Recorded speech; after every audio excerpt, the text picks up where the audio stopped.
વાત કરીશું સુરેન્દ્રનગરથી। સુરેન્દ્રનગરના સાયલા તાલુકાના ઈશ્વરિયા ગામે જૂની અદાવતને કારણે યુવાન પર છરી વડે હુમલો થયાની ઘટના સામે આવી રહી છે। જ્યાં મળતી માહિતી મુજબ રોહિત કણસાગરા નામનો યુવક પોતાના બાળકને લેવા માટે જઈ રહ્યો હતો, ત્યારે 3 જેટલા શખ્સોએ તેના પર છરી વડે હુમલો કરવામાં આવ્યો હતો।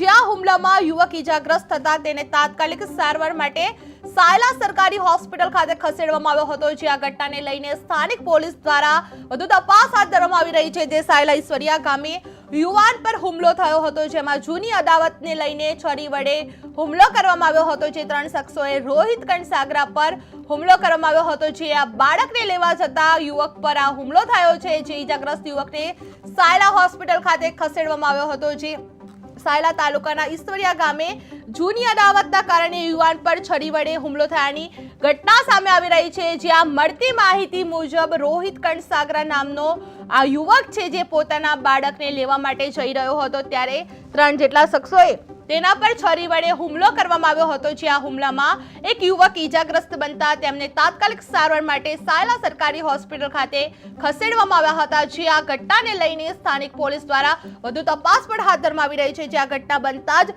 તાત્કાલિક ઘટના સ્થળ પર પોલીસ પહોંચી હતી અને પોલીસે વધુ તપાસ પણ હાથ ધરવામાં આવી રહી છે। જે સાયલા ઈશ્વરિયા ગામે યુવાન પર હુમલો થયો હતો, જે જૂની અદાવતને ધ્યાનમાં રાખીને આ છરી વડે હુમલો કરવામાં આવ્યો હતો। જેમાં 3 શખ્સોએ રોહિત કણસાગરા પર હુમલો કરવામાં આવ્યો હતો। જે હુમલો કરતા તેને તાત્કાલિક સરકારી હોસ્પિટલ ખાતે ખસેડવામાં આવ્યો હતો। જે બાળકને લેવા જતા યુવક પર આ હુમલો થયો હતો। જે ઈજાગ્રસ્ત યુવકને સાયલા હોસ્પિટલ ખાતે ખસેડવામાં આવ્યો હતો। જે અદાવતને કારણે યુવાન પર છરી વડે આ હુમલાની ઘટના સામે આવી રહી છે। જે મળતી માહિતી મુજબ રોહિત કણસાગરા નામનો યુવક પોતાના બાળકને લેવા માટે જઈ રહ્યો હતો, ત્યારે અજાણ્યા 3 જેટલા શખ્સોએ તેના પર છરી વડે હુમલો કરવામાં આવ્યો હતો। જે આ હુમલામાં યુવક ઈજાગ્રસ્ત બનતા તેમને તાત્કાલિક સારવાર માટે સાયલા સરકારી હોસ્પિટલ ખાતે ખસેડવામાં આવ્યો હતો। મારા છોકરો રસ્તામાં હાલ્યો હતો તો બાબાને, નાના બાબાને લઈને, અને એ લોકો આડા હેરું રાખીને ઊભા છે।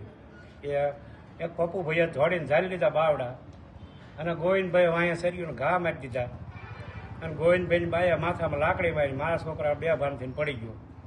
પછી ગામના ધોડ્યા અને પછી મારા છોકરાને છોડાયો છે। પપ્પુભાઈ કાનાભાઈ કહે છે કે ફરીને ત્યાં જો ભાળશું રસ્તામાં ગામમાં ટ્રેક્ટર માથે ચડાવીને મારી નાખીશ। એટલે ગામને આવી ગયેલા રહી ગયો ને મારા છોકરાને ટ્રેક્ટર માથે ચાલુ કરીને ધોડ્યો હતો ટ્રેક્ટર, એટલે મારો છોકરો બચી ગયો।